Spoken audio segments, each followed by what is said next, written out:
నమస్కారం, నా పేరు శివ. అందరూ ఉన్నారు ఫ్రెండ్స్. ఇవాళ వీడియోలో ఈపీఎఫ్ ఖాతాదారులకి ఒక ఇంపార్టెంట్ విషయం అండి. అయితే వీడియోకి వెళ్ళే ముందు ఇలాంటి విషయాలు మీరు మరింత తెలుసుకోవడం కింద సబ్స్క్రైబ్ బటన్ ఉంది, దాన్ని ట్యాప్ చేసి మంచిగా సబ్స్క్రైబ్ చేసి పక్కన ఉన్న బెల్ బటన్ని యాక్టివేట్ చేయండి. అండ్ అంతేకాకుండా లైక్ చేయండి. లైక్ చేస్తే ఇట్లాంటి వీడియోస్ అందరికీ చేరుకుంటాయి. So please like.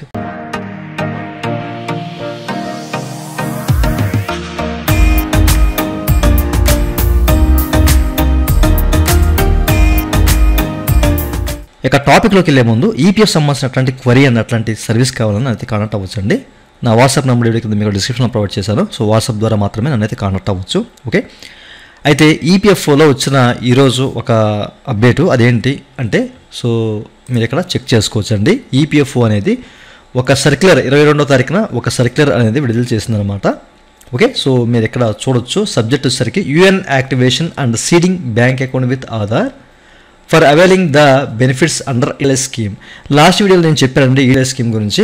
Okay, so తప్పనిసరిగా యూఎన్ అనేది యాక్టివేట్ చేసుకోవాలి అని చెప్పేసి. అయితే ఇంకో విషయం కూడా ఇక్కడ ఉందన్నమాట. సో దాని గురించి కూడా క్లియర్గా వివరించారు.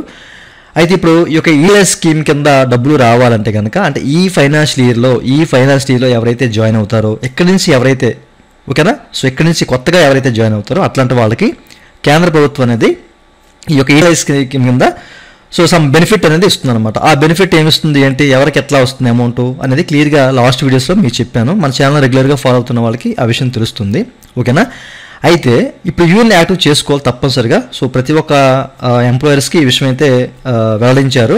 Ministry of labour and employment వారు ఈపీఎఫ్ఓ కూడా వెల్లడించింది అనమాట. సో ప్రతి ఒక్కరు చేయాలి యూఎన్ యాక్టివేషన్ అనేది. ఈ ఫైనాన్షియల్లో జాయిన్ అయిన వాళ్ళకి, ఎక్కడి నుంచి జాయిన్ అయిన వాళ్ళకి అంటే ఈ సంవత్సరం నుంచి కొత్తగా జాయిన్ అయ్యే వాళ్ళకి అనమాట. ఓకే, అది కూడా 30 నవంబర్ 2024 లోపే. ఓకేనా, సో డెడ్ లైన్ అనేది 30వ తారీఖు వరకే ఇచ్చారన్నమాట, నవంబర్ 2024 యూఎన్ యాక్టివేషన్ సంబంధించి. అలాగే ఆధార్ కూడా అండి. సో ఇప్పుడు కేంద్ర ప్రభుత్వం యొక్క బెనిఫిట్ ఎలా వస్తుందంటే డీబీటీ ద్వారా. మీకు డీబీటీ ద్వారా ఎట్లా వేస్తారు ఏంటని చెప్పేసి తెలిసే ఉంటుంది. ఎందుకంటే మనకి కేంద్ర ప్రభుత్వం నుంచి కానీ రాష్ట్ర ప్రభుత్వాల నుంచి కానీ అమౌంట్ రావాలంటే కనుక సో డీబీటీ ద్వారా అమౌంట్ అనేది త్రూ చేస్తూ ఉంటారన్నమాట. ఓకే, సో చాలామందికి తెలిసే ఉంటుంది. అయితే డీబీటీ ద్వారా వర్క్ అవ్వాలి, మన అకౌంట్లో అమౌంట్ పడాలంటే కనుక తప్పనిసరిగా మన బ్యాంక్ అకౌంట్ ఏదైతే ఉందో దానికి ఆధార్ అనేది కంపల్సరిగా సీడ్ చేయాలన్నమాట. ఇప్పుడు ఎన్పిసిఐకి లింక్ అయి ఉంటాయి కొన్ని అకౌంట్స్. సో అట్లాంటి వాటిలో అమౌంట్ పడుతూ ఉంటుందన్నమాట. తప్పనిసరిగా మన బ్యాంక్ అకౌంట్కి ఆధార్ సీడ్ చేసుకోవాలి, లేకపోతే మీకు అమౌంట్ పడే అవకాశం లేదు అని చెప్పేసి కూడా చెప్తున్నారు అనమాట. ఇది 30 నవంబర్ 2024 లోపే చేసుకోవాలి.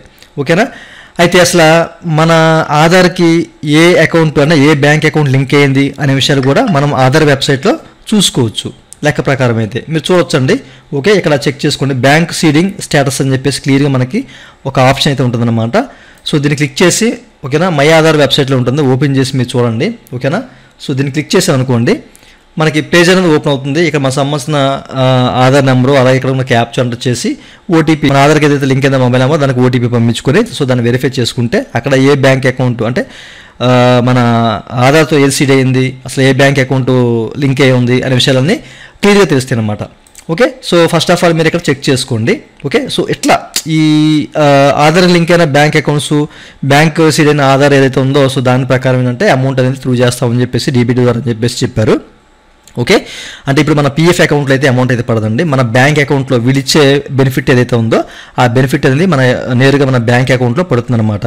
మీ దగ్గర నుంచి అమౌంట్ అనేది కాంట్రిబ్యూట్ అవుతుందండి ఈపీఎఫ్ఓలో. బట్ కాంట్రిబ్యూట్ అయిన కొన్ని రోజుల్లో మళ్ళీ అది మీ బ్యాంక్ అకౌంట్లోకి వచ్చేస్తుంది అనమాట. అట్లా డీబీటీ ద్వారా మీ బ్యాంక్ అకౌంట్లోకి వస్తుందని చెప్పేసి చెప్పారు. యూఎన్ యాక్టివ్ చేసుకోవాలి అండ్ మీ బ్యాంక్ అకౌంట్ సంబంధించిన డీటెయిల్స్ అన్నీ కూడాను. ఓకేనా, సో ఆధార్ సీడ్ అవ్వాలి ఆ బ్యాంక్ అకౌంట్కి. ఈ విషయాన్ని మీరు గమనించాలి. ఇది ప్రతి ఒక్కరికి తెలియాలి అనే ఉద్దేశం చెప్తానండి. ఈఎల్ఐ స్కీమ్ బెనిఫిట్ అనేది చాలా మంచి ఇది. ఓకేనా, సో దానికి సంబంధించిన కంప్లీట్ వివరాలు అనేవి లాస్ట్ వీడియో చెప్పాను. కుదిరితే కనుక ఆ వీడియోని ఈ వీడియో కింద మీకు డిస్క్రిప్షన్లో కానివ్వండి, అండర్ స్క్రీన్లో కానివ్వండి వదిలేస్తాను. సో ఒకసారి మీరు చూడండి.